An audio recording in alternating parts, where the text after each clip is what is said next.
Hola, buenas tardes. Bienvenidos, amigas, amigos y amigues. Buenas tardes, Camilo. ¿Estás por ahí? Aquí estoy. Solucionamos, parece, el problema técnico. Partiendo ahí este programa en vivo, ¿no? Exactamente. Bueno, le damos la más cordial de las bienvenidas al capítulo 14 de Arte más Memoria, un proyecto para conversar en contexto de cuarentena. El capítulo de hoy está dedicado a las iniciativas culturales que se han realizado por distintos lugares de memoria, tanto chilenos como argentinos. Bueno, vamos a proceder entonces a saludar a nuestras invitadas. Tenemos con nosotros a Inés López Pereira, coordinadora de proyectos y equipos de la Corporación Memorial Paine, Montserrat Figuerola, coordinadora del área de gestión cultural de Villa Grimaldi, a Virginia Croato, directora de contenidos y producción museográfica del Museo Sitio de Memoria ESMA de Argentina. Bienvenidas. Bueno, le damos las bienvenidas a todas y vamos a empezar esta conversación saludando a Inés Pereira, coordinadora de proyectos de Memorial Paine, tal como lo ha contado Alejandra. Hola Inés, ¿estás por ahí?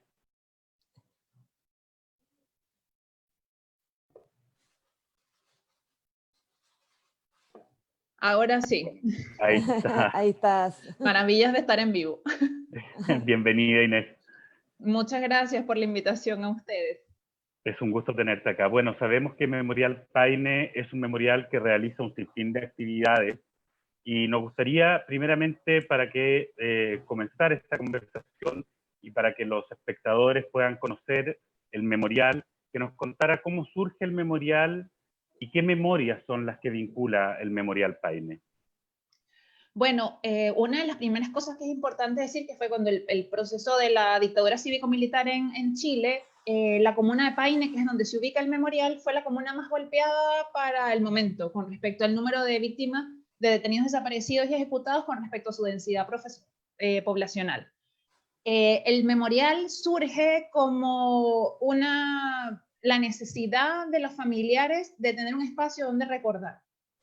En Paine, siendo una comuna rural, a pesar de estar muy cerca de Santiago, el proceso represivo estuvo vinculado a la participación de campesinos y de personas que no eran necesariamente campesinos al proceso de reforma agraria, como una participación activa en los movimientos sociales. Entonces allí esas familiares, principalmente mujeres, lograron que en el año 2012 abriera un concurso donde se pudiera construir un espacio, un parque para recordar. Ese concurso lo gana la artista chilena Alejandra Rudolph, conjuntamente con un grupo de arquitectos, Iglesias y Prat, y se consigue hacer este espacio. Una de las consideraciones que tiene ella, como el enfoque que ella le daba al espacio, era vinculado a las presencias y también darle una característica geográfica al espacio. Entonces, este espacio se compone de casi...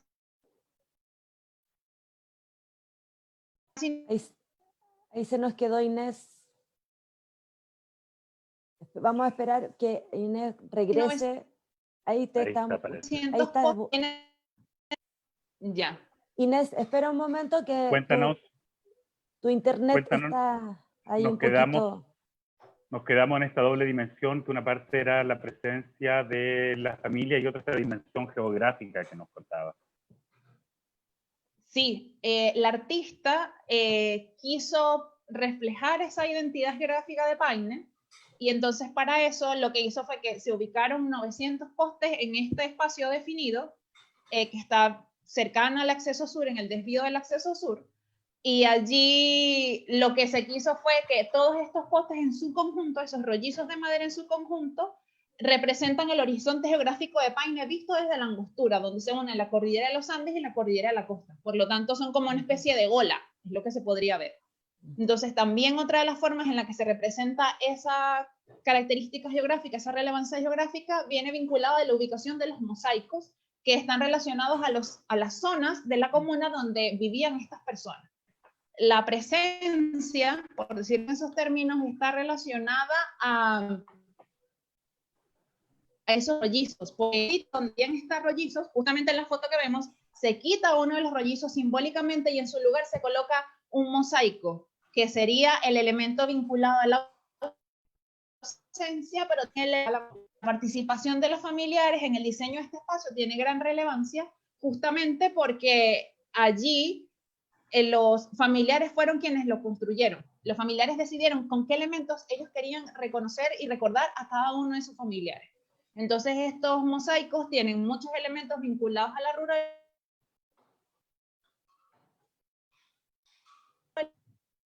Bueno, ahí estamos viendo mosaicos vinculados a... Sí, ahí estamos viendo uno de los mosaicos.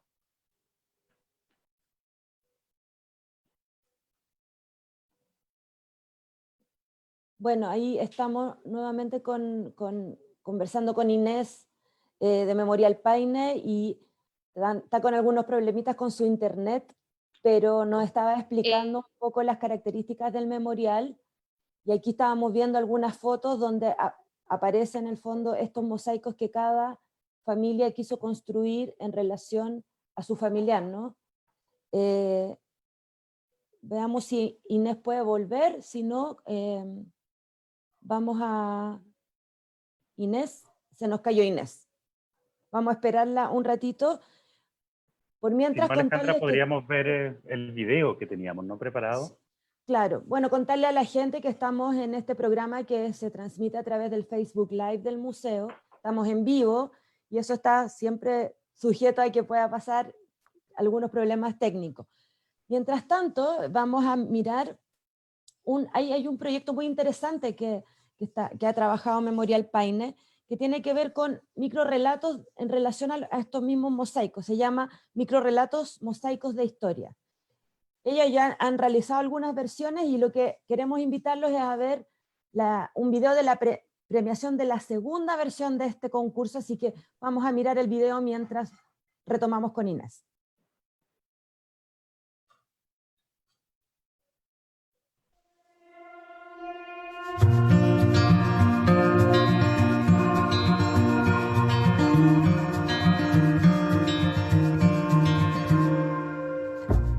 Cuando nos pensamos el concurso de relatos, lo vimos como una oportunidad para que distintas personas dentro y fuera de Paine pudieran acercarse un poco más a la historia de los 70 hombres que recordamos en el espacio.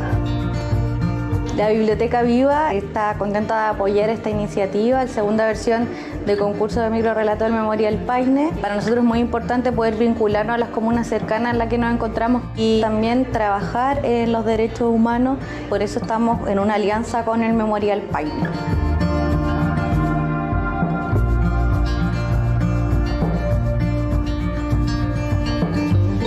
Siempre fui hombre de pocas palabras. Mi fuerte estuvo en mis manos, llenas de callos y ásperas de labrar la tierra. Yo sembraba, la semilla caía, crecía y daba frutos. Cosechaba y comíamos. Gracias a la tierra nunca nos faltó nada. Tampoco nos sobró. Agricultor, dirían algunos. Yo no sé cómo llamarme. Al leer los textos, uno que conoce la zona se da cuenta sobre quién se estaba escribiendo. Al leer todos los trabajos, estaban escritos muchos por gente de aquí, que eran los que uno reconocía. Al leer eso, uno veía que esta gente escribía, pero con esperanza, para que esto cambiara, para que nunca más, para que se supiera la brutalidad que aquí sucedió. Esto va a estar siempre. Esto va a ser la conciencia moral de Paine. Lo que más me incentivó es la historia que conlleva este memorial, porque lamentablemente lo que ocurrió nos afectó mayoritariamente a nuestra zona. El relato que yo escribí trata de un hombre que está agonizando y entre su agonía comienza a recordar toda su historia amorosa, su esposa, sus hijos, y sabe que su viaje, el último viaje que está teniendo, es un viaje que es sin retorno.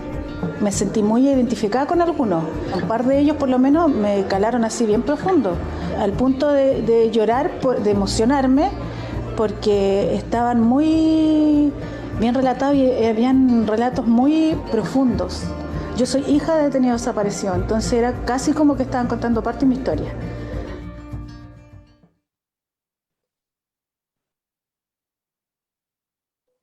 Bueno, ahí logramos ver este video tan significativo de un concurso, ¿no? Donde se renueva un poco la historia.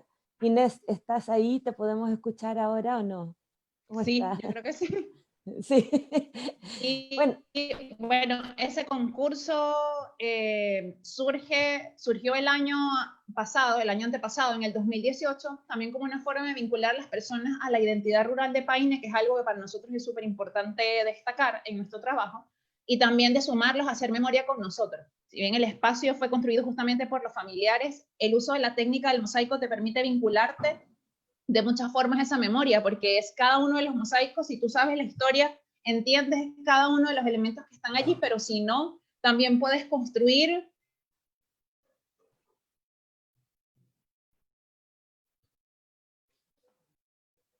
Ahí se nos quedó Inés. Bueno, este internet que nos juega malas pasadas, ¿no?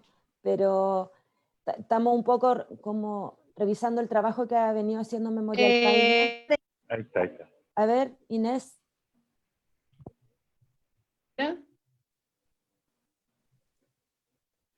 ¿Hola? ¿Ahora sí? Sí, vamos. Ya. Está inestable.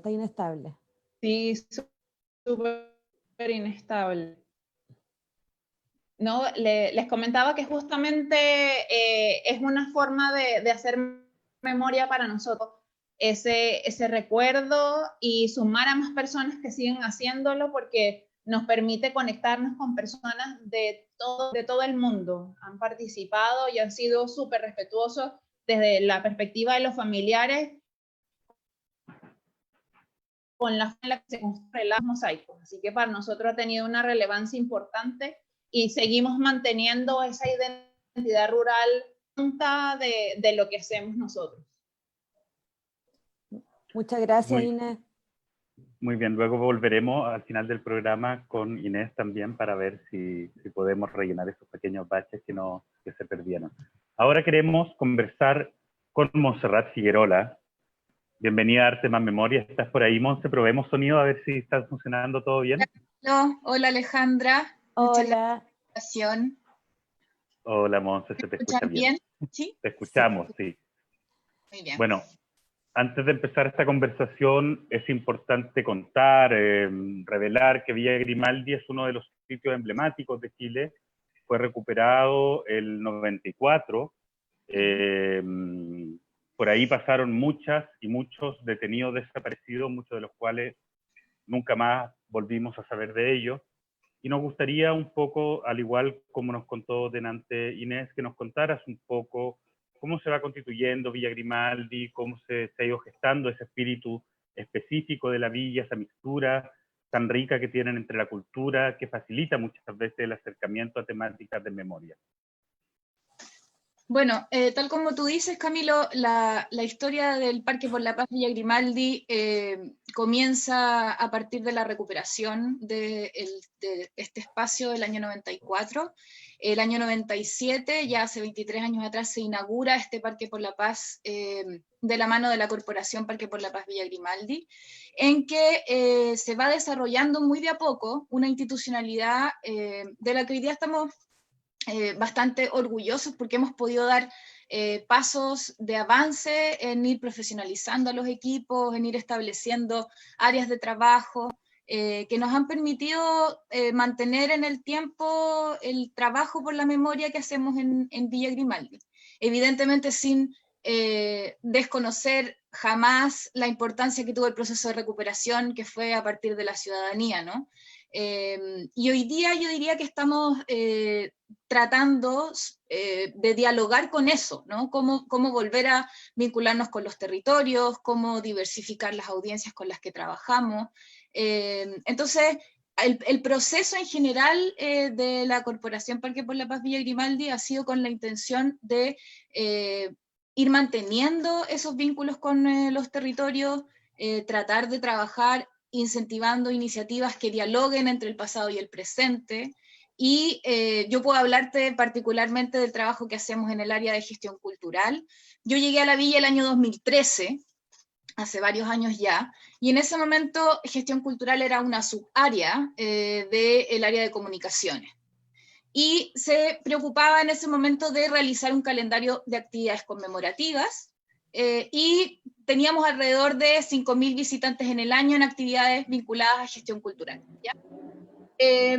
A partir de mi llegada, que tiene que ver más básicamente con ir implementando proyectos, ir desarrollando estrategias, qué sé yo, el año 2016-2017, con los 20 años de la apertura del Parque por la Paz, se toma la decisión estratégica de transformar esta subárea de gestión cultural en un área independiente, en que vamos ya delimitando objetivos específicos para el área, y hemos logrado ir desarrollando proyectos con financiamiento propio, porque sabemos que una de las características y de las limitantes primordiales que tienen los sitios de memoria es justamente el tema del financiamiento, ¿no? Entonces, para el área de gestión cultural en específico, necesitábamos generar financiamientos propios para poder establecer metas más concretas, ¿sí?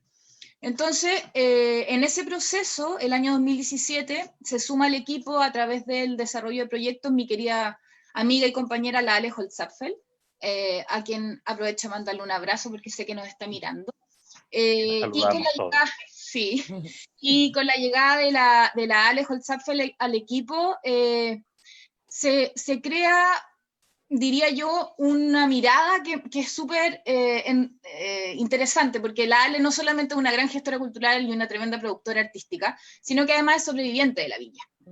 Y de alguna manera ese diálogo entre el área de gestión cultural con la realidad del sobreviviente, de la sobreviviente, nos permite ir generando proyectos que buscan justamente relevar las experiencias, los testimonios de las personas que estuvieron secuestradas en el ex cuartel Terranova, pero además también nos abre un horizonte muy interesante desde mi perspectiva, que tiene que ver con la vida, la lucha de los desaparecidos y las desaparecidas.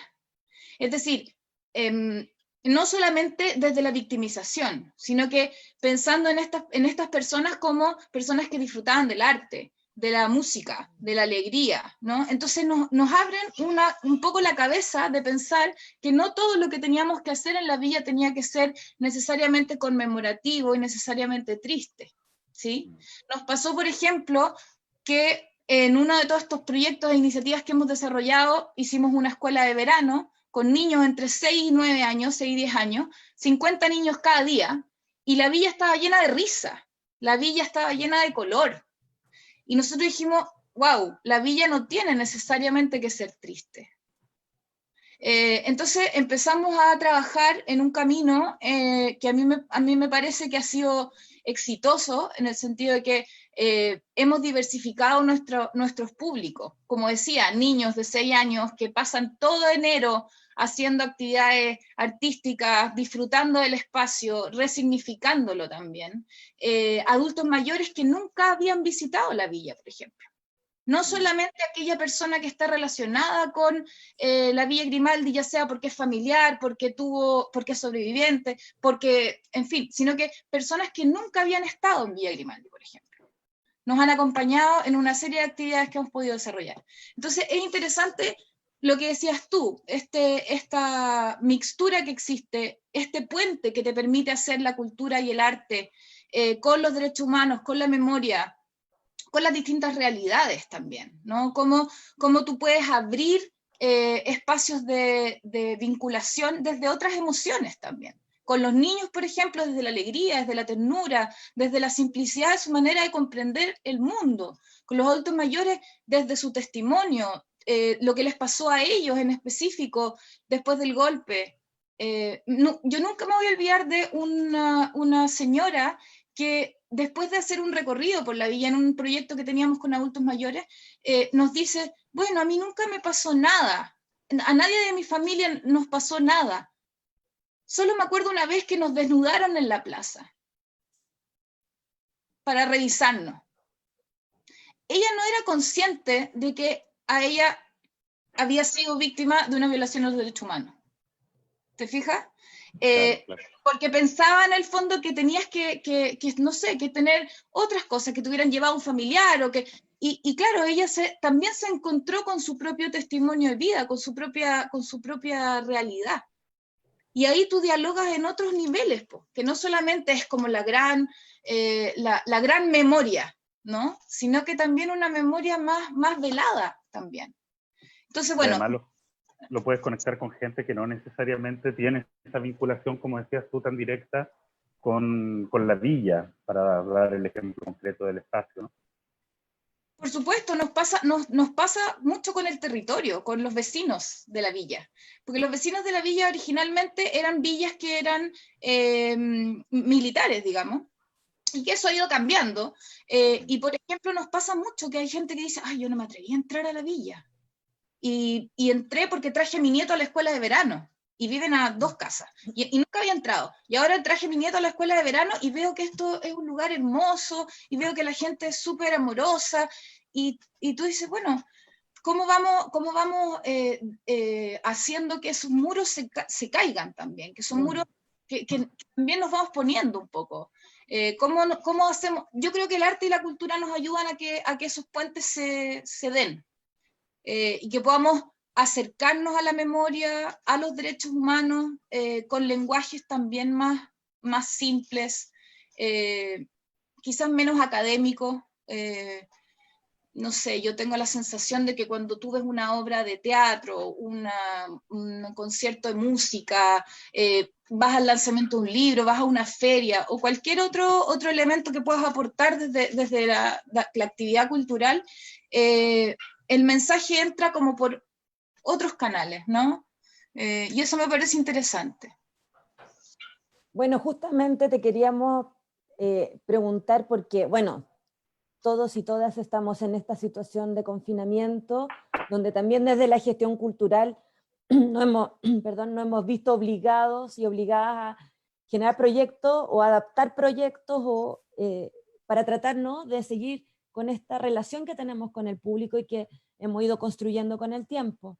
En relación a Villa Grimaldi, nos aparece súper destacado este proyecto Con Cierta Memoria, que es una de las iniciativas, ¿no?, que ustedes han impulsado durante este periodo. ¿Qué nos puedes contar de ese proyecto? Porque se entiende que hay una mezcla entre testimonio oral de sobrevivientes, música. ¿Cómo han hecho ese enlace, ¿no?, entre esos dos contenidos? Sí, importante señalar, Ale, que estos Con Cierta Memoria son actividades pertenecientes a un proyecto mayor, un proyecto de programación que ganamos el año 2018 y que nos ha permitido hacer una programación artístico-cultural de buena calidad, pagando a los artistas como corresponde, etc. Entonces, estos Con Cierta Memoria, ¿sabes qué? Perdón, pero me rebota el sonido, no sé si soy yo. ¿Ustedes escuchan bien? Sí, hay algo... escuchamos bien. Sí, pero te escuchamos bien, no te preocupes. Vale, entonces lo que les mencionaba, este proyecto de programación lo que permite es invertir en el fondo como corresponde en un proyecto para que la villa tenga una programación artístico-cultural de calidad. Entonces, en el contexto de la crisis sanitaria, se nos solicitó una reformulación del proyecto porque evidentemente podíamos hacer las actividades de manera presencial, y dentro de la reformulación que hicimos fue plantear estos Con Cierta Memoria, que la idea que tienen es básicamente vincular el sitio, ¿sí?, el sitio de memoria Parque por la Paz Villa Grimaldi a la música. ¿Sí? Entonces pensábamos cómo podemos vincular el sitio de memoria si no podemos ir al sitio de memoria. Puede ser una foto, puede ser un video, puede ser... Pero también era importante poner en valor el tema del testimonio, ¿sí? Sabemos que la memoria se construye y se ha construido en el Parque por la Paz a través de los testimonios de las personas que fueron secuestradas y que sobrevivieron. El Parque por la Paz, me imagino que la mayoría de ustedes lo conoce, está lleno de mosaicos. Esos mosaicos también representan esa construcción de pedacitos de testimonio. Entonces, nos pareció interesante incorporar testimonios de algunos hitos del ex cuartel Terranova a través del testimonio de un sobreviviente que lo pudiéramos vincular con la música. Estos con cierta memoria, la verdad es que fueron un desafío porque no sabíamos mucho cómo hacerlo. Técnicamente uno no estaba preparado para esto nada, pues fue un esfuerzo interesante porque además nos hizo dialogar con los compañeros de otras áreas, con los compañeros de comunicaciones. No habríamos podido sin ellos, evidentemente, hacerlo, que nos apoyaron en toda la parte técnica y qué sé yo. Y justamente para mí lo maravilloso de eso es que al estar en esta situación tan compleja, llegamos a lugares que si lo estuviéramos haciendo en el parque en Villa Grimaldi no habríamos podido hacerlo. O sea, teníamos comentarios de México, de Europa, de distintos países de Latinoamérica, de regiones, etc. Y la virtualidad nos dio eso, ganamos mucho en ese sentido, ¿no? Y también lo han hecho todas las otras actividades que hemos podido hacer de manera virtual, no solamente los conciertos de memoria. Hemos podido levantar contenidos radiales a través de Radio Villa Grimaldi, con diversos programas, ciclos de distinta naturaleza. Hemos seguido con nuestros ciclos de talleres formativos a través del sistema digital. Y eso nos hace también plantearnos cómo vamos a seguir. O sea, cómo se va a resolver esto no lo sabemos, pero lo más probable es que esta virtualidad ya no deje de ser parte de nuestra labor, porque es harto lo que se gana, poder vincularte con públicos lejanos, con gente que está en distintos lugares, es maravilloso. Entonces yo creo que de alguna manera cuando volvamos a lo presencial vamos a tener que tratar de mantener esto. Entonces ahí también se abren nuevos desafíos, es interesante pensarlo. Bueno, Claro que sí. les quiero contar que tenemos saludos, así que voy a aprovechar este espacio para decirlos. Bueno, tenemos saludos de Alejandra Holzapfel, que tú acabas de saludar también, Alejandra Naftal, vamos a mencionar a Marisol Quintana, a Pauli Maldonado de Memorial Paine, por ahí para que para Inés. Saludos, Pauli. Para Miriam Medina, y miren, tenemos un saludo desde California de Marisol Quintana, que ya la había mencionado, pero ella es desde California, para que vean que nos están escuchando de todas partes. Super. Oye, increíble esto que contaba la Monse, porque al final yo creo que de todos los lugares que trabajamos con derechos humanos y memoria, hemos visto que estas plataformas digitales nos permiten llegar a un público que antes no llegábamos. En ese sentido, ahora queremos conversar con Virginia, que es nuestra próxima invitada. Hola, Virginia, ¿estás por ahí? Sí, estoy por acá, estaba pagando. ¿Cómo andan? Buenas. Hola. ¿Qué tal? Bienvenida a nuestro programa Arte Más Memoria. Bueno, la invitación que te hicimos es porque sabemos que todos los sitios de memoria, no solamente en Chile, sino que en Latinoamérica, han tenido que readaptar su programación en este contexto de COVID.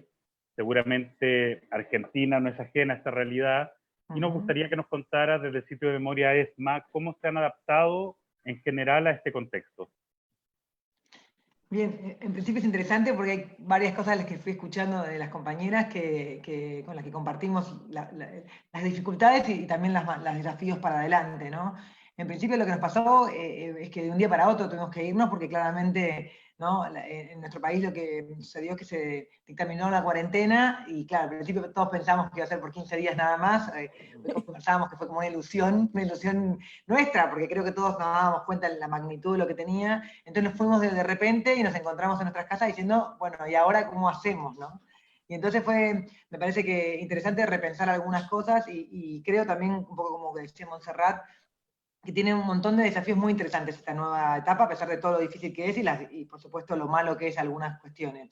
Nosotros, el Museo Sitio ESMA está ubicado en un predio más grande, que hay otras instituciones que también trabajan por la memoria, y sí, el museo está ubicado en lo que era antiguamente, en la época de la dictadura militar, cívico-militar en Argentina, el Casino de Oficiales, ¿no? Y entonces está la muestra permanente del museo, que nosotros tomamos la decisión en principio de que fuera una muestra que no se mostraba virtualmente completamente, pero sí de presentar un poco, hacer una introducción, quizás para futuros visitantes, para futuras personas que quieran venir o que quieran revisitar el lugar y reflexionar con la producción hecha ahí, sí de mostrar, de presentar las salas. Esa fue una de las decisiones que tomamos, como ni bien nos dimos cuenta que iba a ser imposible que alguien aún, teniendo la decisión de conocer el lugar y conocer un poco la historia reciente a través del lugar, no podía ir, ¿no? Esa fue como la primera actividad, que significó volver a repensar cómo hacer ese contenido para las redes, ¿no? Para que se puede mostrar, que no, estás pensando hasta, el museo tiene una determinación es que no entran chicos menores de 12 años, y vos haces algo para las redes, de alguna manera vos eso no lo podés evitar, entonces bueno, tenía como algunas limitantes que era interesante pensarlas un poco. Luego esa muestra está pensada también, sobre todo, con muchos relatos de sobrevivientes y de familiares, pero casi todos los relatos o los testimonios son testimonios dados en sede judicial. O sea, la muestra está basada en testimonios que dieron sobrevivientes, familiares, testigos, etcétera, pero en sede judicial. Entonces, en el momento que empezó la cuarentena más firme en Argentina, que fue alrededor del 20 de marzo, justo 4 días antes del aniversario del golpe nuestro, del último golpe en Argentina, tomó la decisión de entrevistar también a los sobrevivientes, ¿no? Desde otro modo, quizás más rescatando la historia de vida, un poco como decía Monse, también pensando en que lo que está recortado al museo por las características del sitio de memoria de ESMA tiene que ver con dar cuenta de ese lugar, contar cómo funcionaba, ¿no?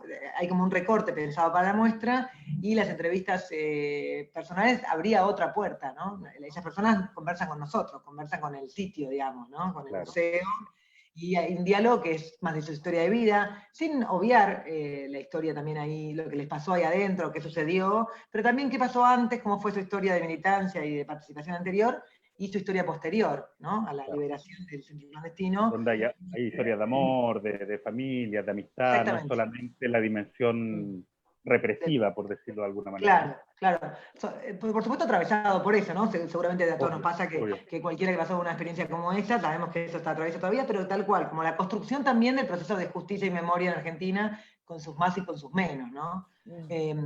Con sus dificultades y con sus posibilidades, con los logros. Entonces, la verdad que eso fue como algo a partir de la pandemia, o a partir de la cuarentena, a partir de la pandemia y cuarentena, que empezamos a hacer en el museo pensando en que nos pudieran ver. Y un poco como comentaban las compañeras, pasó esta dimensión extraña, distinta, en que llegás a más lugares, pero además conversás ahí en vivo, ¿no? Más allá que es como una entrevista donde no es que el público participa, pero se da el diálogo en el chat de las cosas, ¿no? Y te enterás quién está ahí, quién no, y abre como otras posibilidades. Después el museo, desde antes que yo participara, ha instalado como una actividad muy importante para el museo, es un encuentro mensual que se llama La Visita a las 5, que generalmente se hace el último sábado de cada mes, donde se invitan personas y se eligen algunas temáticas. A veces algunos casos de alguna familia o persona desaparecida, o a veces temas como más, digamos, transversales, ¿no? Entonces, la prensa en la época de dictadura, bueno, la identidad, la recuperación de la identidad. Y entonces también surgió el tema de qué vamos a hacer con la visita, ¿no? Porque ahora ya no se podía hacer, y es un evento importante para el museo, un evento donde generalmente viene mucha cantidad de gente y hace como una onda expansiva de multiplicación de lo que sucede ahí, ¿no? Donde dialogan muchas cosas, de ahí dialoga mucho el arte, muchas veces, ¿no? Depende de los temas, pero se elige muchas veces un recorte de diálogo. Entonces también decidimos hacerlo virtualmente con mucho miedo, pero hacemos la visita, ya hicimos 3, ahora vamos por la 4ª, en modo virtual, y la verdad que es un proceso muy interesante. También la primera visita fue con el hermano de la desaparecida, de Dagmar Hagelin, que era una chica argentina, pero con ascendencia sueca, que vive ahora en Suecia, así que estaba conectado y podía participar de la visita gracias a esta instancia. Virginia, bueno, sí. Y tenemos un video para mostrar respecto de esta visita que tú nos estás comentando, que es esta visita de las 5, ¿no? Entonces, de pronto mostrémoslo para que la gente se haga una idea, bueno, y nuestras chicas invitadas también, para que conozcamos un poco de este trabajo virtual que ustedes han ido desarrollando. Así que vamos a ver ese videito. Sí.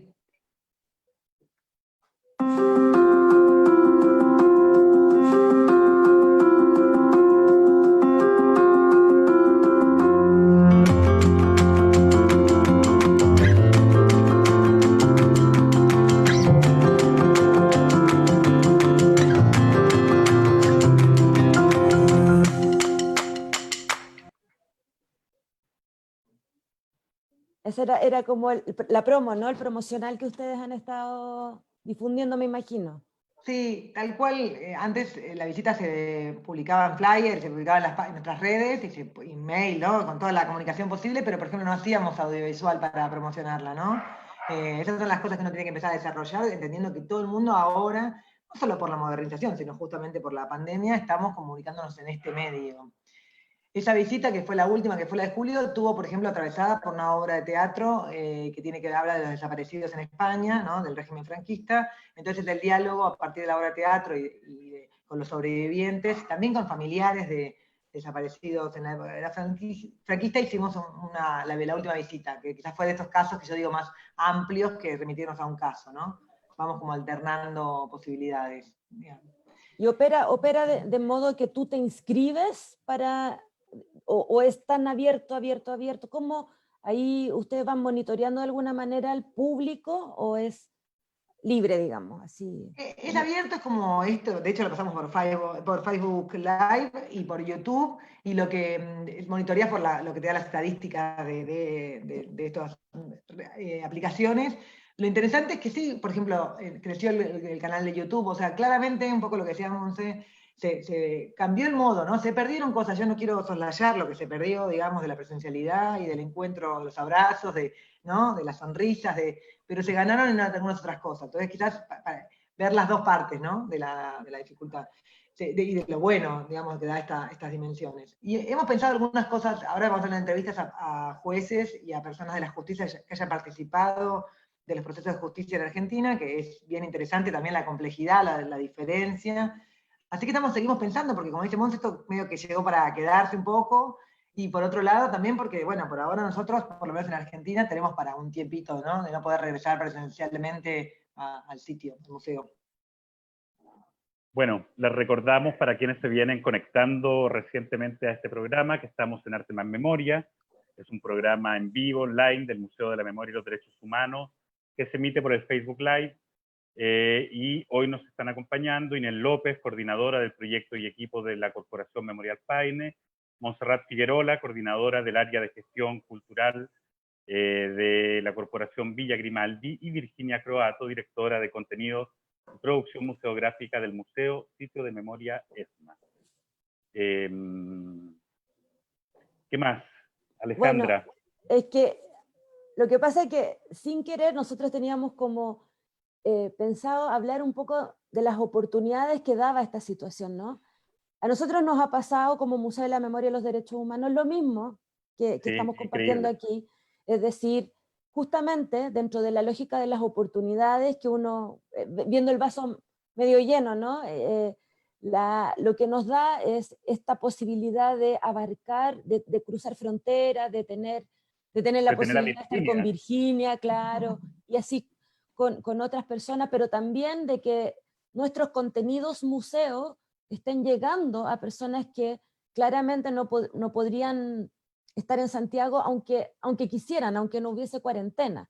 Como que la virtualidad permitió que se accediera, o sea, se intentara acceder de parte del público en general y de mucho más público a ciertos contenidos que quizás nos hubiese sido difícil llevarles. Pero esa es la parte de las oportunidades. Ya Virginia dijo que igual se extraña el contacto, la cercanía, la presencialidad, ¿no? Pero yo quería preguntarles, porque ustedes ya lo mencionaron, de que las oportunidades son claras en ese sentido. O sea, ¿confirman, todos están de acuerdo de que vamos a llegar a un punto donde podremos volver, pero la virtualidad se quedó? Vamos a tener ¿creen ustedes que cada espacio va a tener que seguir trabajando en una lógica mixta de presencialidad y virtualidad? Y en ese sentido, ¿hay proyectos en cada uno de los espacios que hablen de esa mixtura hay proyectos futuros de virtualidad que van más allá de que la próxima semana, en el caso de Santiago, no tengamos cuarentena, o ¿cómo lo ven en ese sentido? Mira, yo por mi parte y por parte del memorial, creo que se va a mantener la virtualidad. Nosotros, siendo un espacio rural, siempre tuvimos, uno de los grandes retos era sumar a muchas personas a nuestro espacio, porque a diferencia de, por ejemplo, el museo y quizás la villa está un poquito más alejada del centro de la ciudad y de los espacios como más turísticos, más visitados, para nosotros era bien complejo acercarnos a eso. La virtualidad, como han comentado mis compañeras, justamente nos dio posibilidades de otras cosas, pero sumar esas otras cosas, sin lugar a duda, va a ser algo que nos va a permitir seguir fortaleciendo nuestro trabajo, porque reconociendo que no es fácil llegar a Paine y llegar al memorial, nos va a permitir mostrar, quizás no todas las aristas que para nosotros son importantes, sí mantener esa ruralidad en lo que nosotros mostramos, en los contenidos que damos o en los métodos que utilizamos, pero va a ser algo que nos ha permitido y nos va a seguir permitiendo acceder y acercarnos a otras personas y mostrarles además lo que nosotros hacemos, que no es nada más cumplir unos objetivos y tener unas estadísticas, sino que para nosotros es un llamado a seguir haciendo memoria, en seguir destacando y visibilizando esa necesidad de verdad y justicia y reparación, además, que hay que valerse de todos los medios posibles para seguir haciendo eso. Tal cual. Monse, ¿y tú cómo lo ves? Sí, la impresión que tengo es que necesariamente vamos a tener que pensar en alternativas que sean un poco esta mezcla de presencialidad y de virtualidad, no solamente en el área de gestión cultural, sino que en la labor general de la villa. Nosotros trabajamos mucho con recorridos pedagógicos, entonces hay que repensar cómo se va a hacer para trabajar con comunidades educativas, por ejemplo, o cómo se va a hacer para trabajar con grupos. Porque hay un montón de cosas que no sabemos en relación a planes de seguridad sanitaria que hay que ir implementando, etc. Entonces estamos en toda esa etapa de pensar un poco cómo va a ir avanzando eso. Tampoco tenemos decisiones tomadas en relación a las actividades que teníamos planificadas para octubre, noviembre, diciembre. Estamos esperando un poco ver cómo evoluciona la situación país, o por lo menos de la región metropolitana. Pero creo que claramente hay una reflexión que hacer no solo en torno a la virtualidad, sino que también en torno al rol en general de las organizaciones culturales, de memoria, de derechos humanos, cómo se paran en su propio territorio en una situación sanitaria, económica, en la que vamos a quedar, no solamente Chile, me imagino que la situación de Argentina es similar. Entonces, yo creo que hay harto que reflexionar en torno a cómo nos vamos de alguna manera, cómo vamos a planificar el trabajo para ser instituciones que son un aporte en una situación extremadamente compleja, que no solamente tiene que ver con la generación de contenido, que evidentemente son importantes, sino que también en ayudar a fortalecer a las comunidades. En el caso de Chile se viene un proceso constituyente, o sea, hay un montón de elementos que hay que tratar de ir incorporando. Y en ese sentido creo que la virtualidad también nos puede ayudar, llegar a más territorios, llegar a más personas. Entonces, tenemos mucho que pensar en ese sentido, me parece. Virginia. Sí, pensaba mientras les escuchaba a Inés y a Montserrat también que hay muchos de estos recursos que nosotros veníamos usando, ¿no? Que todos veníamos usando, y hasta tener una página web, que esto nos puso como, nos exponenció, ¿no? Nos llevó como a un territorio que quizás no esperábamos, pero que el recurso como hasta de hablar con otras audiencias más jóvenes, ¿no? Porque un poco para hablar de la importancia de la construcción de la memoria, o sea, me parece que todos debemos tener como objetivo que no solo se reconozca lo que pasó, se reconstruya judicialmente, un proceso de verdad y de reparación, sino que intentar que no se vuelva a repetir, ¿no? Muchas de las cosas terribles que pasaron en ambos países y en otros, por supuesto, sobre todo en Latinoamérica, ¿no? Y en la parte sur del planeta, pero me parece que un proceso interesante es que esto venía siendo, ¿no? Y que lo que quizás hay que ver es cómo ponemos inteligencia y corazón para que esto de alguna manera sea que tenga cada vez más incidencia en el rol, ¿no? Que no pierda el sentido para qué se hace, ¿no? Que me parece que es el problema ahora de la virtualidad, como la cuestión de no hacer por hacer, sino pensar, bueno, ¿para qué? ¿En qué está pensado esto? ¿Cómo puede dialogar? Pero creo que sí, que esa parte, como además de que nos conozcamos y que se conozcan los sitios, que los países conozcan otros sitios, esa parte sí es toda ganancia, ¿no? Entonces me parece que viene una pregunta interesante para como incorporar una herramienta más, pensando que además es un lenguaje claramente de las nuevas generaciones, ¿no? Los niños trabajan ahora, ven algo o trabajan en la escuela con otra tecnología, o trabajan con doble pantalla, o sea que eso no va no debería, por lo menos creo, que suplantar, pero quizás sí es una puerta introductoria, ¿no? Una puerta de invitación a que otros puedan ir y conocer los lugares que se vayan pudiendo, ¿no? Y procesando esa experiencia de vida que es estar en los lugares y entender qué pasó ahí, ¿no? Bueno, aparentemente queda mucho por pensar, hacer, decir, construir todavía. Yo quiero ofrecerles este espacio a todas para que, si quieren volver a juntarse con nosotros, a contarnos todos los proyectos que tengan, que vengan, todas estas mixturas que hablábamos posibles, estamos disponibles. Ha sido realmente, yo no sé, Inés, si tú quieres agregar algo, porque como tu internet ahí estuvo un poquito difícil, no sé si quieres, antes de cerrar el programa, decirnos algo, comentar algo. Para nosotros sí. Memorial Paine le tenemos un cariño también muy especial, porque sabemos que están en un sector que es difícil, entonces como que todo el esfuerzo que se hace desde allá por difundir las actividades, sabemos, el museo siempre quiere tratar de apoyar porque sabemos que a ustedes les cuesta porque están un poquito más lejos, pero ya que ahora Internet parece que se quiere portar bien, te quiero invitar a decir algo que quieras agregar, no sé. Sí, muchas gracias, Alejandra. Yo voy a tratar de resumir todas las cosas que quería comentar que estamos haciendo ahora, pero para no robar mucho tiempo. Bueno, para el memorial no existe sin la agrupación de familiares de detenidos desaparecidos y ejecutados de Paine. Para nosotros es un aliado natural, un hermano natural, no hay el uno sin el otro. Y por lo tanto, mucho de lo que se va haciendo se hace siempre en apoyo a ellos, en conjunto con ellos, construido de manera colectiva.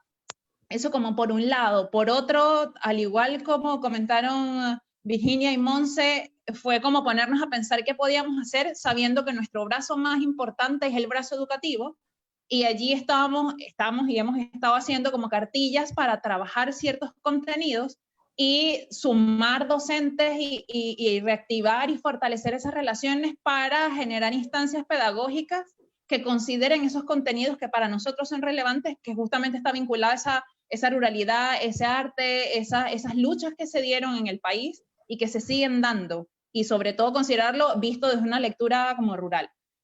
Justamente desde esa ruralidad y hemos desarrollado también otro tipo de instancias, como fue el Día de la Reforma Agraria, el Día del Campesino, generar diferentes estrategias, una de ellas con apoyo del museo, para poder seguir hablando de cómo se está dando esto, y así como comentaba Monse, bueno, y comentaba Virginia igual, ese rol importante que tiene el testimonio y tratar de darle un nuevo formato para que no se pierda de vista la importancia que tiene. Y finalmente, justamente con el tema del concurso, nosotros este año siempre lo hacemos en abril, en el marco del Día del Libro sacamos el concurso. Este año lo vamos a hacer desde agosto, desde mediados de agosto, y le vamos a dar como ese enfoque desde la virtualidad, no tanto la convocatoria, porque siempre se hizo como muy virtual, sino la difusión de los ganadores, que se hacía una itinerancia de pendones con los relatos ganadores, y ahorita estamos viendo de qué forma vamos a darle visibilidad a esos relatos a través de otras estrategias, considerando además que un tema que quizás hemos tocado muy ligeramente es el tema de la brecha cultural.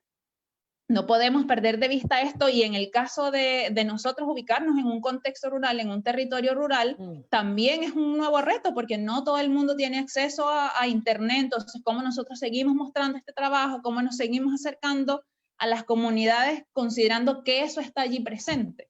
Entonces ha sido también un trabajo de mucha reflexión para nosotros, porque estamos en unas condiciones de ruralidad, que además la brecha cultural no se agota en un contexto rural, sino que forma parte de una realidad país y de las grandes desigualdades que vivimos en Chile.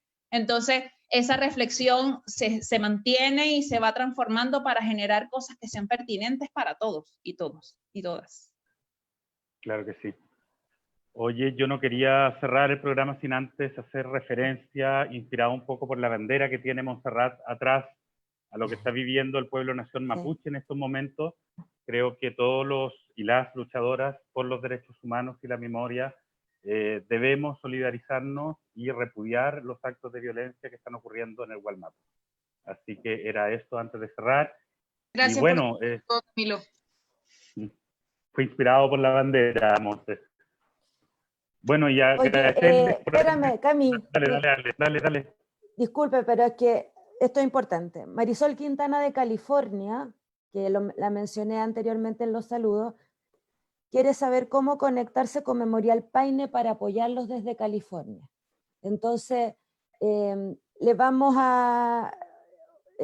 queremos responderle a través del Facebook algo, así que Inés, vamos a, ¿cómo se llama? A preguntarte podemos ahí hacer la conexión, ¿no? ¿Cómo podemos hacer la conexión ahí? Sí, porque... yo voy a comentarle a mi compañero de comunicaciones, Marcelo, para que pueda escribirle a ella directamente, que capaz me está escuchando, así que Marcelo, por favor, escríbele a ella para ver cómo podemos hacer para sumar su apoyo. Siempre todos los apoyos y las voluntades son bienvenidas. A propósito de las oportunidades de la virtualidad, ¿ves? Entonces, sí. veamos de poder generar ese contacto. Ese era mi aviso final. Gracias, bueno, Alejandra. Amigas y amigos, muchas gracias de habernos acompañado en este capítulo 14 ya de Arte más Memoria. Recordamos que este es un programa digital, se aloja dentro de las plataformas digitales del museo, de la página conectadosporlamemoria.cl, ahí están todos nuestros programas, más un número de programas que son generados por el museo por distintas áreas. Y, por ejemplo, el próximo jueves a las 12, con un nuevo capítulo de Arte más Memoria sobre volver a pasar por el corazón. Sí, que lo repito ahí por si no se escuchó también. El próximo, que está ahí con un poquito de ruido, Cami, que el próximo jueves a las 12 nos vemos nuevamente con un nuevo capítulo de Arte más Memoria. Claro, para los que, yo creo que algunos van a entender a qué nos referimos con volver a pasar por el corazón, pero están todos y todas invitadas para el próximo jueves. Bueno, y Virginia, Monte, Inés, eso. Un gusto haberlas tenido presentes en este programa. Seguiríamos conversando durante horas, pero ya el programa llega a su fin. Así que están invitadas para otra ocasión. Lo que quieran, muchas gracias. Estamos disponibles en este espacio, en este humilde espacio de virtualidad también. Así que estén muy bien, muchas gracias. Nos vemos el próximo jueves.